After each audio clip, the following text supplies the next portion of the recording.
Hello student, इस class में आप लोग का स्वागत है। इस क्लास मैथमेटिक्स में class 10th 11th and 12th का कंप्लीट कोर्स करें फ्री में। बुक आपका एनसीईआरटी कैसे सीना आर्ट्स, ये सब सारे बुक का सॉल्यूशन किया हुआ थ्योरम के साथ, जो बहुत ही आसान भाषा में है, बहुत ही आसान तरीके से समझाया गया, बहुत ही आसान। आप कितना भी कमजोर हो ना, आप समझ पाएंगे। और मैथ इतना ईजी से आप लोग को बताया गया, स्टेप बाय स्टेप समझाया गया। जैसे देखो, यही आपका क्या ना बता रहे एनसीईआरटी, हम लोग क्या ना टॉपिक पर है रियल नंबर वास्तविक संख्या। एक्सरसाइज 1.1 हम लोग पढ़ चुके हैं। अब देखते हैं 1.2। तो 1.2 समझने से पहले 1.1 का जो थ्योरम था उसको रिपीट कर ले। थ्योरम क्या था? यूक्लिड डिवीजन लीमा, यूक्लिड विभाजन परिमिका, जिसको हम लोग ईडीएल से सूचित करते हैं। तो यूक्लिड डिवीजन लीमा हम लोग सब जानते हैं, फिर से बस 2 मिनट रिपीट कर लेते हैं। भाज एक है ना, भाजक भाज और भागफल और शेषफल ये होता है। भाज को हम लोग ए से सूचित करते हैं, भागफल को क्यू से, भाजक को बी से, शेषफल को क्या से, आर से। तो भाज बराबर क्या होता है? भाजक गुने भागफल प्लस शेष, जो हम लोग पढ़ चुके हैं। या इसी को बोल सकते हैं ए बराबर बी क्यू प्लस आर, जहां 0 less than equal to R less than B. यही होता है क्या? यूक्लिड डिवीजन लीमा, ए वाला फॉर्मूला। तो इसको बोलते हैं क्या? यूक्लिड डिवीजन लीमा, जो हम लोग सब जानते हैं। अब आ जाओ क्या ना एक्सरसाइज 1.2 पे। 1.2 पे क्या करा है कि निम्नलिखित संख्याओं को अभाज्य गुणनखंडों के गुणनफल के रूप में व्यक्त कीजिए। अब ये जो संख्या है, ये संख्या को किस में लिखना? अभाज्य गुणनखंडों के रूप में लिखना। अभाज्य संख्या हम लोग जब से कहते हैं जो किसी से ना कटे, वो क्या कहलाता है? अभाज्य संख्या। तो लो, तो इसको अभाज्य संख्या के रूप में व्यक्त करना होगा।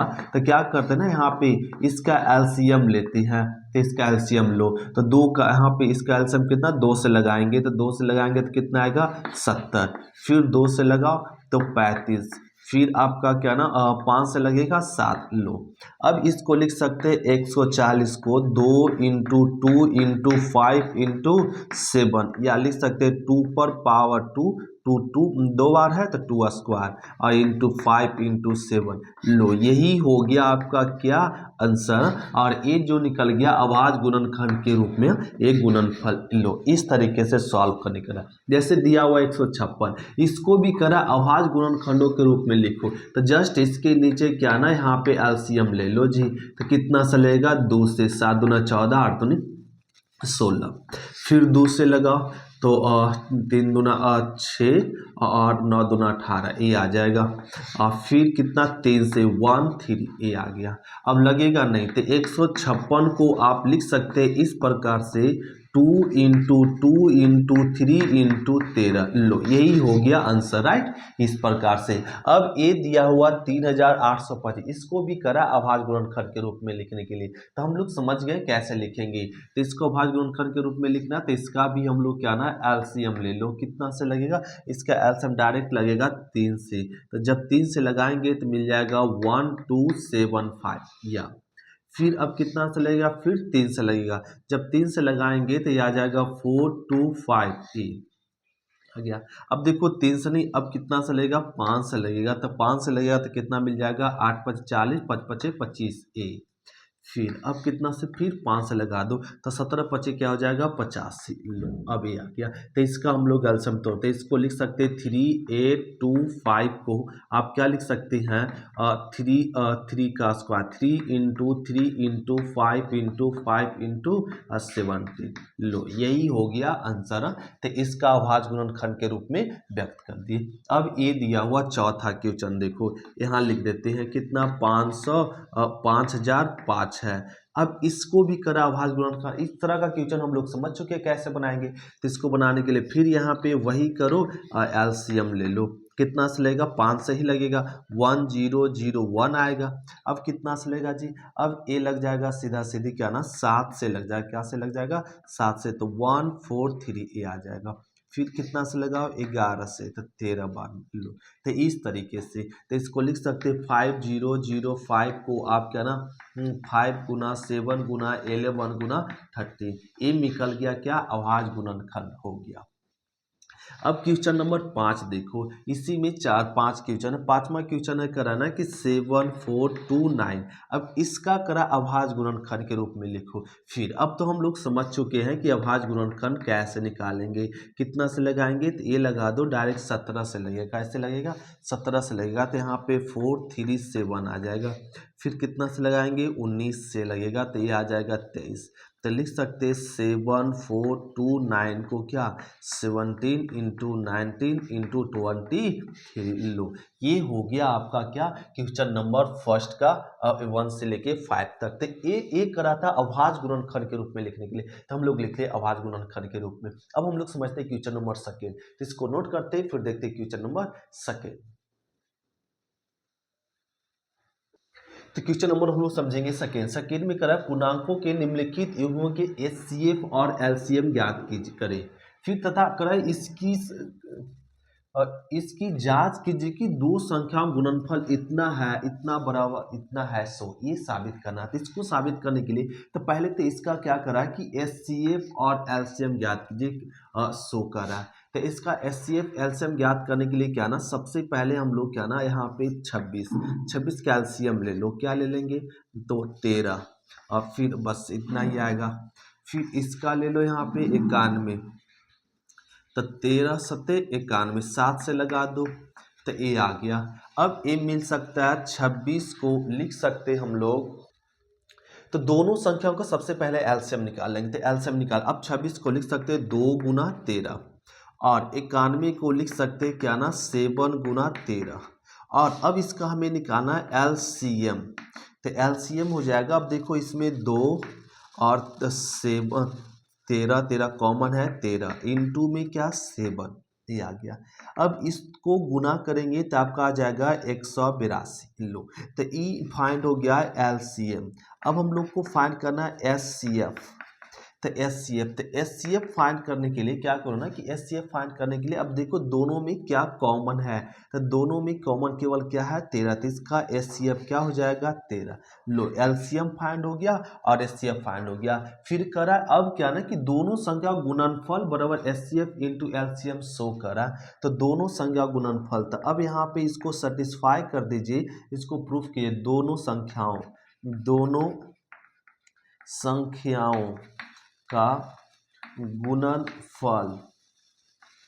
गुणनफल इंटू एलसीएम इंटू एचसीएफ, ये एचसीएफ दोनों संख्या कौन कौन है 26 और इंटू में 91, अब बराबर एलसीएम कितना है 182 और एचसीएफ कितना है 13, ये आ गया। अब इसको जब गुना करेंगे तो आ जाएगा 2366, और इसको गुना करें तो 2366, ये आ गया जी। तो देखो दोनों तरफ क्या आया बराबर है, यहाँ दिख नहीं रहा तो इसको लिख सकते हैं, दोनों को गुना करेंगे तो ये आ जाएगा क्या ना यहाँ पे 2366, और ये 182 गुना 13 गुना करेंगे तो 2366, ये आ गया।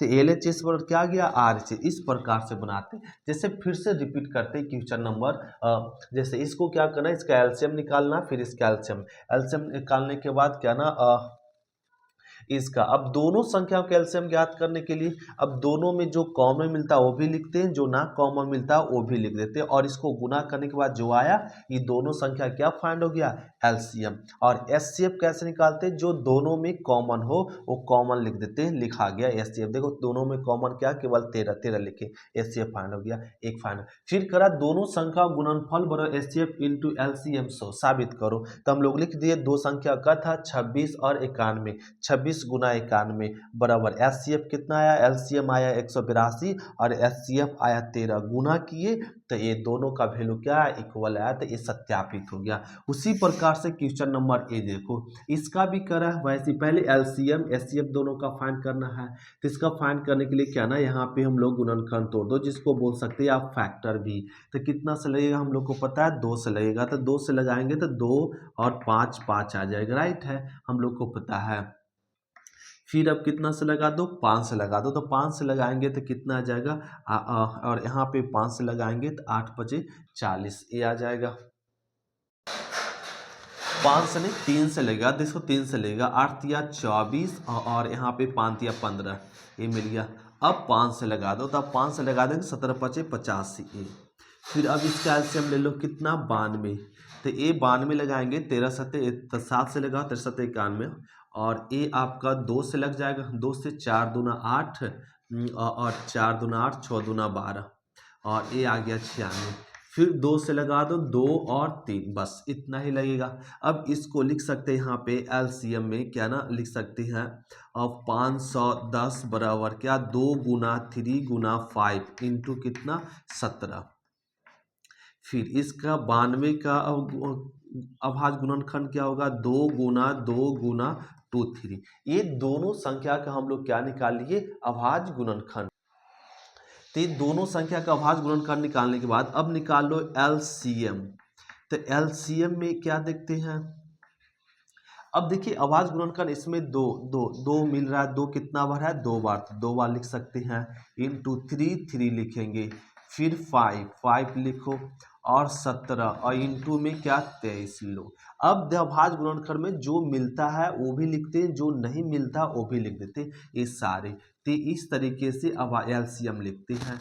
अब लिखिए लो, अब इसको जब गुना करेंगे तो इसको जब हम लोग गुना करते तो 2 3 4 6 और 0 ये आ जाएगा जी हाँ, और ये आ जाएगा 23,460, ये आ गया एलसीएम। अब इसका निकाल लो क्या ना अब सत्याप एचसीएफ तो एचसीएफ फाइंड करने के लिए अब देखो दोनों में कॉमन दो ही कॉमन है इंटू और कोई कॉमन नहीं है, तो इसका एचसीएफ कितना हो जाएगा 2 हो जाएगा इसका एचसीएफ।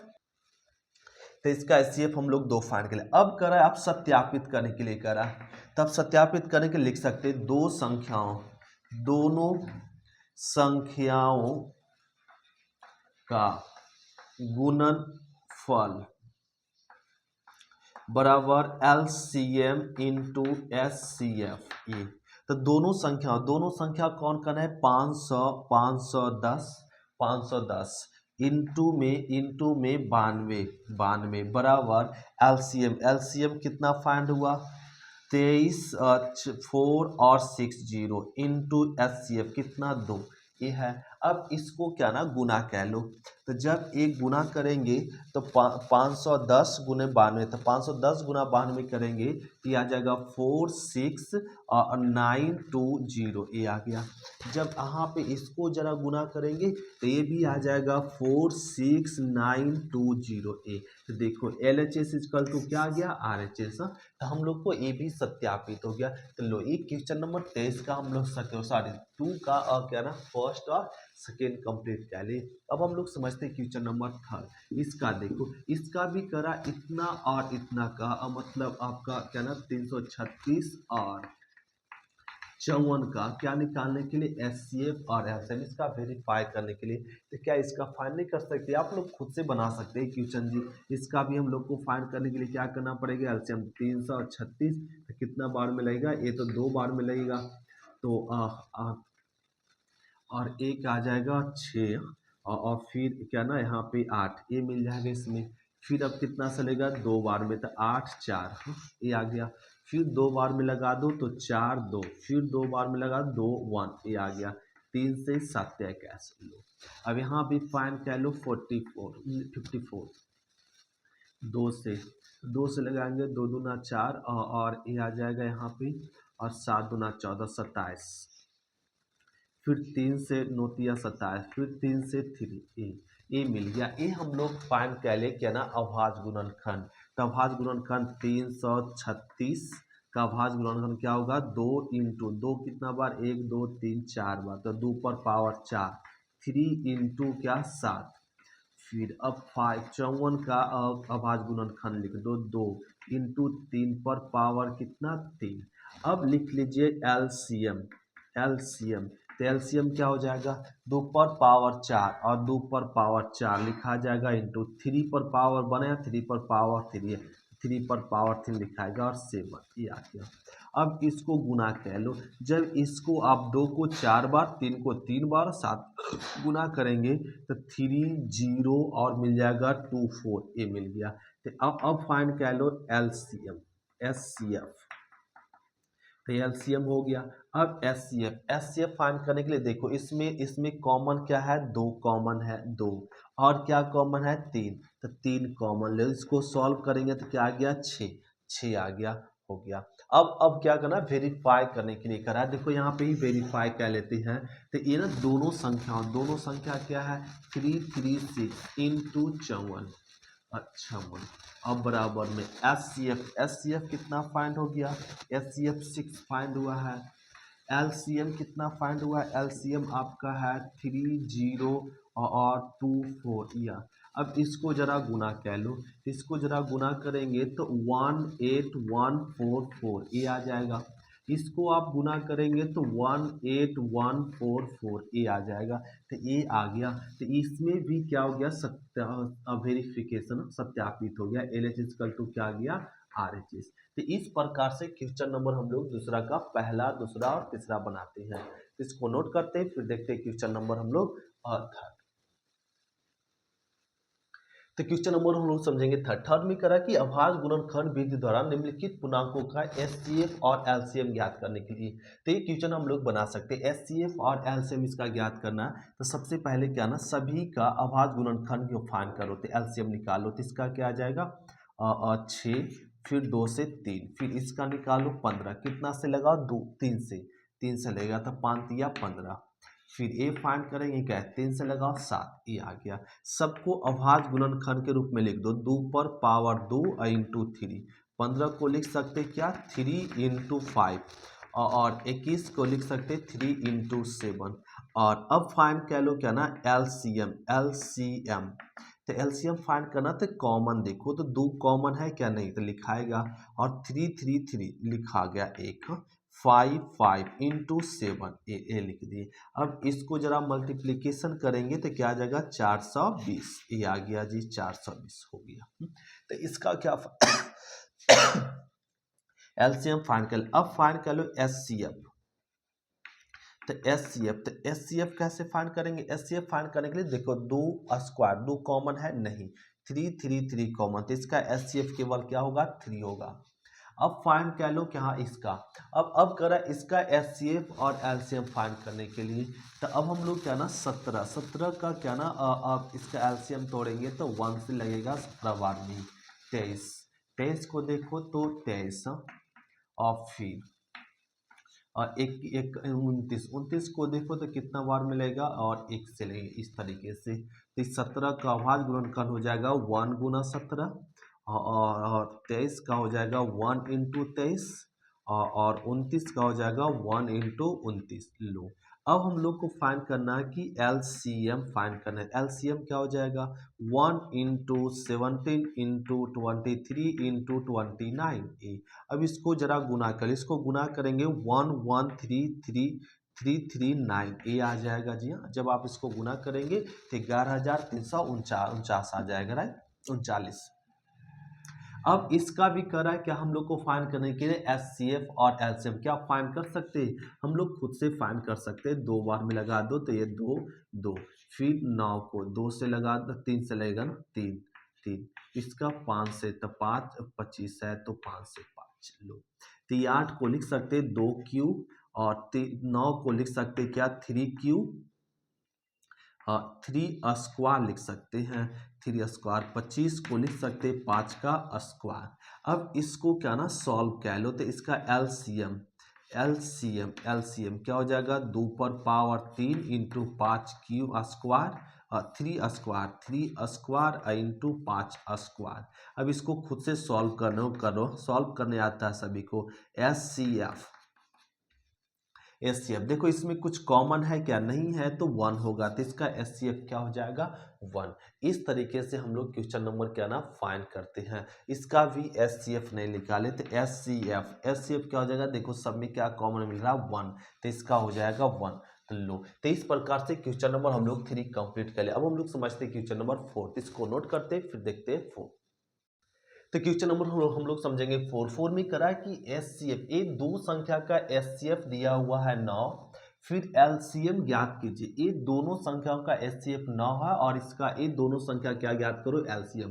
तो इस तरह का क्वेश्चन बनाने के लिए हम लोग क्या ना फॉर्मूला पता है क्या ना, कि 2 संख्याओं गुणनफल बराबर क्या होता है एचसीएफ इंटू एलसीएम ये है। इसमें 2 संख्या देखो क्या दिया हुआ, तो 2 संख्या सॉल्यूशन, जिसको लिख सकते हैं हल। तो इसमें 2 संख्या कौन कौन है, एक आपका 106 है, और 656 और 56 है, ये दिया हुआ है। और ये दोनों संख्या करा क्या ना कि एच सी एफ गिवन है 9 और एलसीएम ज्ञात करना है। तो हम लोग को फॉर्मूला जानते हैं और इसको लिख दीजिए एच सी एफ कितना गिवन है 9 और एलसीएम करा ज्ञात करने। एलसीएम मतलब क्या 500। तो हम लोग फॉर्मूला लगा दो, क्या फॉर्मूला लगाएंगे, दो संख्याओं का गुणनफल बराबर LCM into H C F.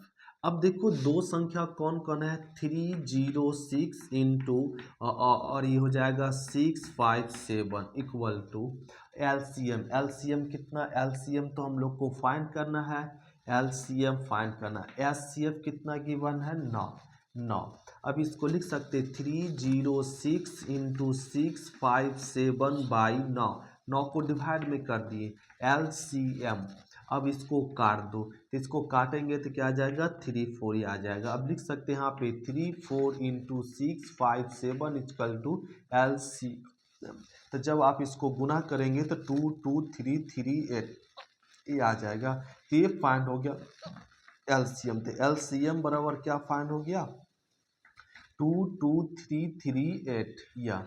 तो ये हो गया इस तरीके से, जब दो संख्या का एचसीएफ दे दे और कह दे दोनों संख्या के एलसीएम ज्ञात करने के लिए, तो पहले दो संख्या को लिख लेते हैं, लिख लिए दो संख्या और ये दो संख्या, फिर ये एचसीएफ दिया हुआ तो एचसीएफ लिख दो, अगर एलसीएम दिया हुआ तो एलसीएम लिख दो और ये फॉर्मूला बैठा दो और सब वैल्यू और सॉल्व कर लो। तो लो ये क्वेश्चन नंबर 4 कंप्लीट हो। अब हम लोग समझते हैं क्वेश्चन नंबर 5, इसको नोट करते हैं फिर देखते हैं 5।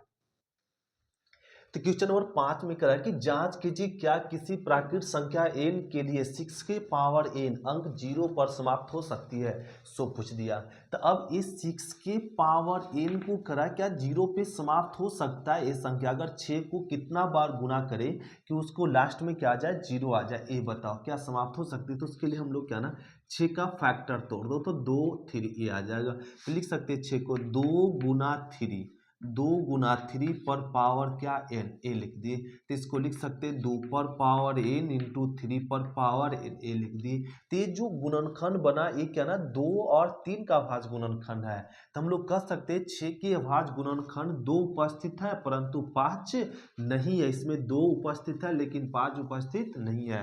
तो जबकि किसी भी संख्या का अंतिम अंक 0 तभी होता है, किसी भी संख्या का अंतिम अंक क्या होगा 0 तभी होता है जब उस संख्या में 2 तथा 5 दोनों अभाज्य गुणनखंड उपस्थित हो। तो मतलब किसी भी संख्या का अंतिम का अंक कब होगा जब 2 तथा 5 रहेगा, अब दोनों संख्या का अभाज्य गुणनखंड उपस्थित, तभी अंतिम अंक कितना होगा 0। तो लिखो यहाँ पे क्या है 2 और 3, जो कि आपका 2 और 5 नहीं है, इसलिए अतः कह सकते हैं 6 के पावर n का अंतिम अंक 0 नहीं होगा। तो 6 के पावर 6n का अंतिम अंक 0 नहीं होगा। इस प्रकार से क्वेश्चन नंबर 5 करते हैं।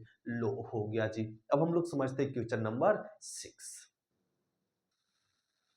क्वेश्चन नंबर 6 देखो, क्वेश्चन नंबर 6 में कह रहा है कि ये संख्या और ये संख्या भाज्य संख्या है, क्यों जरा बताओ क्यों ये दोनों भाज्य संख्या थे, इसलिए भाज्य है। जरा यहाँ पे लिख लो 7 इंटू 11 इंटू 13 प्लस में क्या है 13।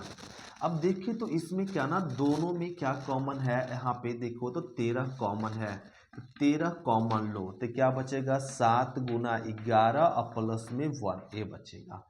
तो इसको आप क्या ना यहाँ पे 13 इंटू, अब इसको गुना करें तो 77 और प्लस में क्या आ गया 1, और अब लिख सकते हैं 13 और ए इंटू करेंगे तो 78 ये आ जाएगा। तो देखो ये इसको जब सॉल्व किए तो ये गुणनखंड के रूप में आ गया, किसमें गुणनखंड में। जब आपका संख्याएं गुणनखंड के रूप में आ जाता हो तो वो संख्या क्या होता है भाज्य होता है। तो इसको बोल दो कि ये संख्याएं क्या है गुणनखंड के रूप में है, इसलिए ये संख्या क्या है भाज्य है। अब ये संख्या करना तो इसको लिख दो 6 into 7 into 6 into 5 into 4 into 3 into 2 into 1, अब प्लस में क्या है 5।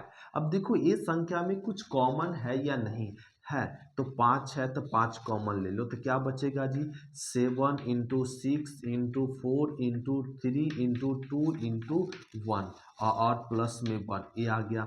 अब यहाँ पे 5 इंटू, अब इसको जरा गुना कह लो, तो यहाँ पे गुना करेंगे 7 छक 42 ये आ जाएगा, इंटू में चाहते 12 12 दूना 24 और प्लस में 1। अब इसको आप गुना करके जोड़ेंगे, ये भी संख्या क्या है अब अभाज्य गुणनखंड के रूप में, इसको भी क्या बोलेंगे अभाज्य गुणनखंड। तो ये संख्याएं जो है अभाज्य गुणनखंड के रूप में, इसलिए ये संख्या ये दोनों संख्या क्या है भाज्य है। तो लिख सकते हैं यहाँ पे लैंग्वेज में कि ये दोनों संख्या क्या है अभाज्य गुणनखंड के रूप में है, इसलिए इसका या लिख सकते दोनों संख्या का गुणनखंड संभव है, अभाज्य गुणनखंड संभव है, इसलिए ये संख्या क्या है भाज्य है। बस हो गया, यही लिखना है इसमें पॉइंट।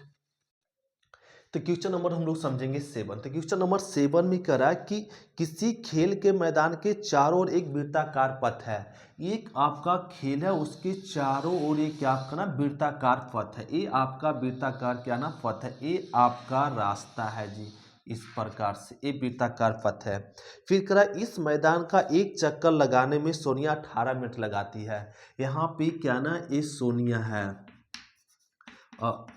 सोनिया को एक चक्कर लगाने में कितना मिनट लगता है 18 मिनट लगता है।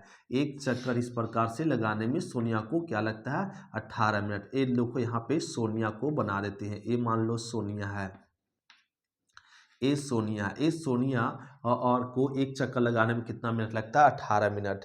फिर करा जबकि इसी मैदान का एक चक्कर लगाने में रवि को 12 मिनट लगता है। लो अब यही चक्कर को यहाँ पे भी क्या है रवि है, कौन सा लड़का है रवि है, रवि को कितना लगता है 12 मिनट लगता है यहाँ से चलने में। ये आपका रवि लड़का है, रवि बना लेते हैं, देखो ये आपका क्या है रवि है, ये रवि लड़का क्या ना इसको यहाँ से चलना प्रारंभ करता है, तो इसको एक चक्कर लगाने में कितना लगता है 12 मिनट।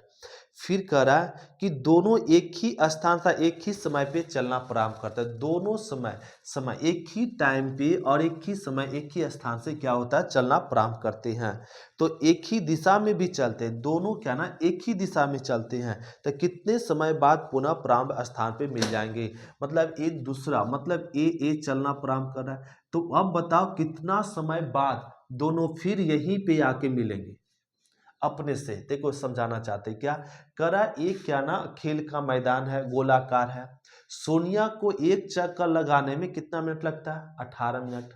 उसी स्थान को अब रवि जब स्टार्ट करता है तब रवि को एक चक्कर लगाने में कितना लगता है 12 मिनट। अब पूछ रहा है कि जब दोनों एक ही स्थान से चलना प्रारंभ करें और कितने समय बाद वो दोनों इसी स्थान पे मिलेंगे, तो उसको फाइंड करने के लिए अब यहाँ पे क्या कह लो कि 18 है, 18 मिनट और कितना है 12 मिनट। तो इस तरह क्वेश्चन के लिए हम लोग क्या ना यहाँ पे अभाज्य गुणनखंड निकालते हैं। 18 का निकालेंगे 9 और 3 फिर 12 निकाल लो 2 6 2 8 3 एक कह लिए। अब निकाल लो क्या ना यहाँ पे 18 का 2 गुना 3 का स्क्वायर फिर 12 लिख सकते 2 का स्क्वायर इंटू 3।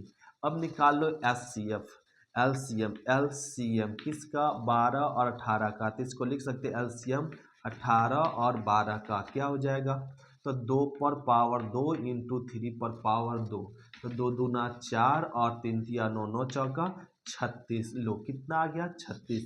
मतलब ये आपका सोनिया 36 मिनट में पुनः प्रारंभिक स्थान पर मिलेंगे। तो ये दोनों जब आपका क्या करेंगे चलना प्रारंभ कर देंगे तो 36 मिनट होगा, जैसे फिर इसी स्थान पे दोनों क्या होंगे मिल जाएंगे। तो ये क्वेश्चन नंबर 7 इस प्रकार से बनाते। तो ये एक्सरसाइज हम लोग का कंप्लीट हुआ 1.2। अब हम लोग मिलेंगे नेक्स्ट क्लास में एक्सरसाइज 1.3 में। तो आज क्लास से इतने तक, थैंक यू स्टूडेंट, शुक्रिया, फिर मिलते नेक्स्ट क्लास में, बाय स्टूडेंट।